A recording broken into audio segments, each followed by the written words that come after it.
За sup guys, амсын ясаар YouTube-ийн бичлэг орох гэж байна.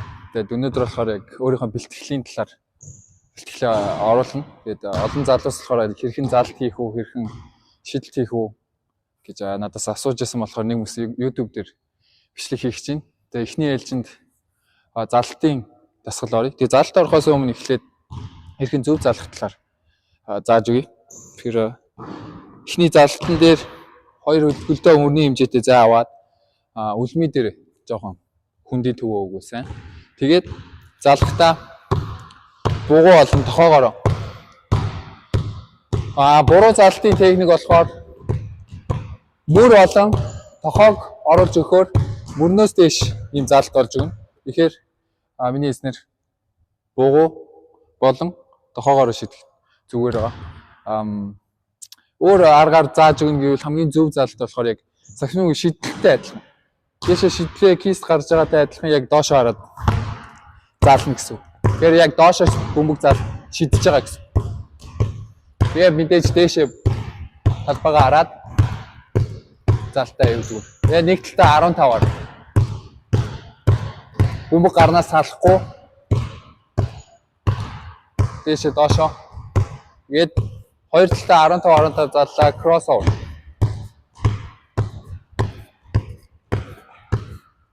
Орон заллаа.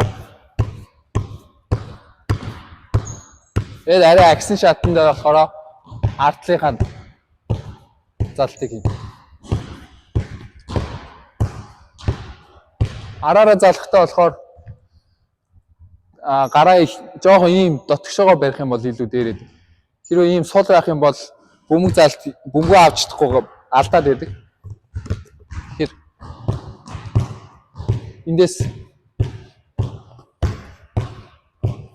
ийм залтыг 20 удаа хийв зүгээр. Тэгээ хамгийн гол нь талбайгаа хараад тоглолтын дээр бол мэдээж урд чи хамгаалагч байна. Тэгээ би шийдээ харах хэрэгтэй. Давхар миний багийн хамтрагчид миний нүдний болон сайн харагдчих хэрэгтэй. Би залаа явсан ч гэсэн яг одоо эндээс хоёр завжныхаа хүнийг би бас сайн харах хэрэгтэй.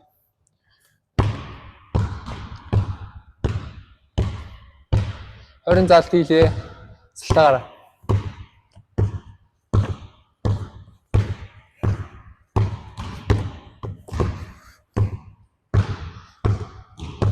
Ахаа 20 залт хийгээд анхны шатны залт бол нэг иймэрхүү байгаа.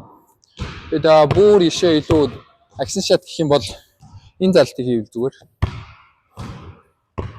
Бөмбөгийг асгалтаагаа араараа оруулах. Тэгээд бол та зөвлөхгүйгээр залт хийж яваад алхавтан дундаа хийвэл яг сайн.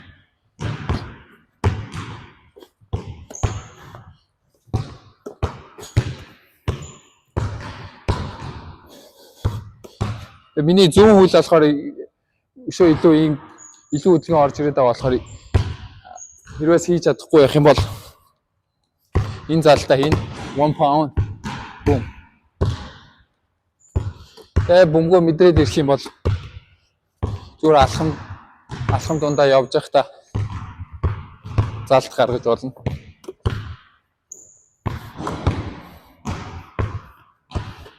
Тэгээ анхаарах зүйл гэвэл залж байхдаа бөмбөгөөр тогтоох юм уу? Дээрээ барих дими. За.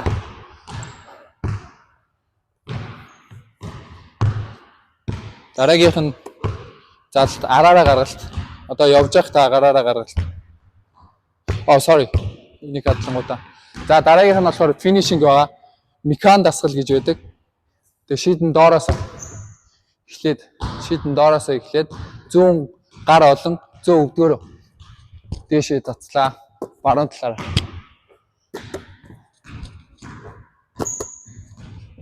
Тэгээ анхлан суралцагч нар байх юм бол 100 гараар цацчихвэл баруун гараараа хамгаалаад 100 баруун гараар цацчихвэл 100 гараар хамгаалвал илүү үр дүнтэй.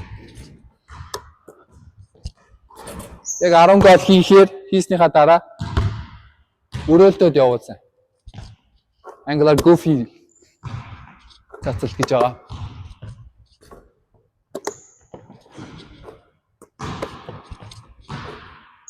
Би мэдээж бас шийднийхаа энэ талаас цэцэж болно.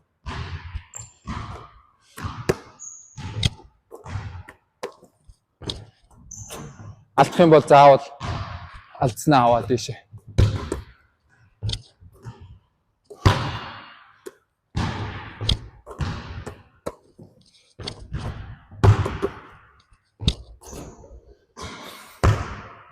За дараагийнх нь анхан шатныхаа дасгалаар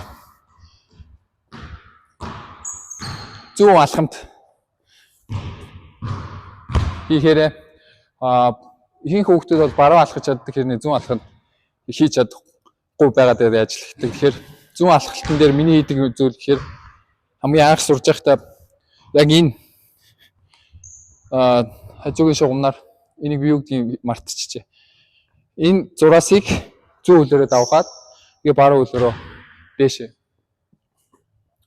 Удаа хийх юм бол бөмбөгтэй удаа хийх юм бол бөмбөгөө авлаа зүүн баруун дээшээ. Тэгээ яг хурдтай хийж үзье.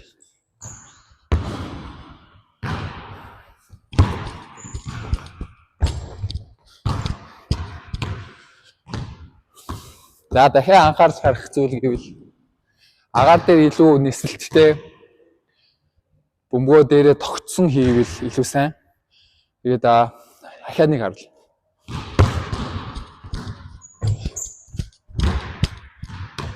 За хоёр алхамт хийж яхад хүүхдүүдийн гаргадаг алдаа гэх юм бол шидснийхаа дараа бөмбөгөө хараад идэг. Шидчээд гидийгээд өөрийнхөө үүсгэсэн моментумыг алдаад идэг болохоор шидэлт орох үгүйг харах гад идэг. Тэгэхээр ингээд яг гой нисэлттэй дээшээ өсрөх моментум алдчихж байгаа. Тэгэхээр тийм юм байхгүйгээр хоёр алхамд гэхээр өөрийнхөө үүсгэсэн энергийг ирчийг дээшээ нисэлттэйгээр гаргаад тэгээд яг намайг цацаж дуусны дарааг сайн хараарай.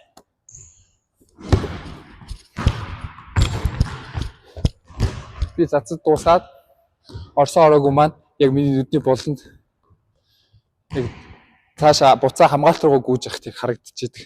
Тэгэхээр би хашаа гидэх юм уу, хурдаа хасах эсвэл ирчээ бууруулах тийм шаардлага байхгүй.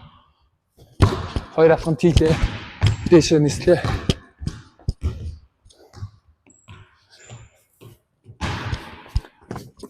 Дахиад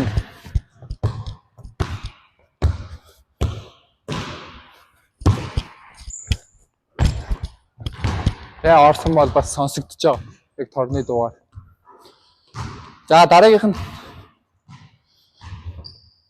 тэр торгуулийн шугамыг хэрхэн торгуулийн шидэлт хийхэд талаар хичээлээ орё. Тэгэхээр энд болохоор би торгуу шидэхдээ энэ зураасын наан байх хэрэгтэй. Анх сагсан үг үүсэж байхдаа би энэ зураасыг давж болдог байсан. Даваад ингэж урт бол биш шууд барыг тохож болдог. Тийм дүрмтэй байсан. Даанч Wilt Chamberlain болохоор яг сагсыг утахгүй болгоод шууд очиод тохоод байсан болохоор энэ ханыг босгосон гэсэн. Тэгэхээр би энд шидснийхаа дараа энэ зураас энэ ханыг давж болохгүй гэсэн үг. Хэрвээ жоохон ч гэсэн зураас гიშих юм бол энэ тооцохгүй.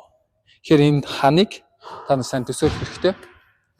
Тэгээ залгахдаа би бол өөрийн 3 залгалтаа хийдэг. 1 2 3 байнгын автомат.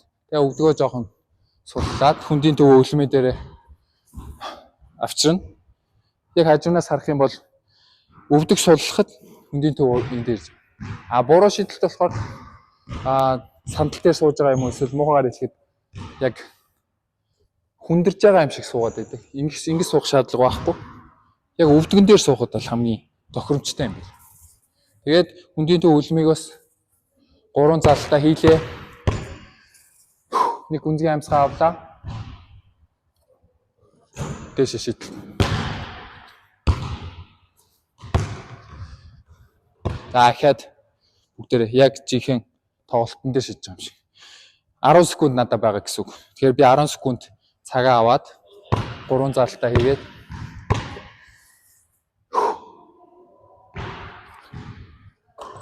шидлээ. Кистэ барьлаа.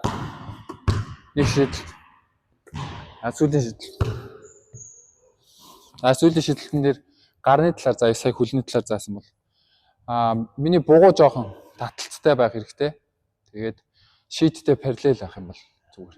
Шалтай параллел юм байх юм бол эндээс илүү хөдөлгөөн орж ирээд нуруу нумрах ч юм уу эсвэл дали гарах тийм магадaltaй байдаг учраас би бугуугаа татлаа. Шийттэй параллел бөмбөгөө бариад тэгээ үндсэн суултаараа өвдгөө суул хаялаа. Дэше гаргалаа. Таашаа дуусгач. Босно. Эхний ээлжинд амсын асар яг анхан шатны цагсан мөнгөний мэдгэдэггүүнүүдийг чадхаараа заалаа. Тэгээд өшөө яг мэдхийг хүсэж байгаа зүйлээ бол комент хэсэгт бичээрэй. Тэгээд өнөөдөр болохоор яг Манта гээд яг цагсан мөнгөний спорт клубт ирээд яг зааланд ирээд ийм гой зааланд бэлтгэл хийлээ. Тэгээд та нар яг энэ зааланд заал авахыг хүсвэл заалны аппликейшн гэдэг юм лээ. Тэрүүгээр ороод заалны захиалга өгж болох юм л шүү.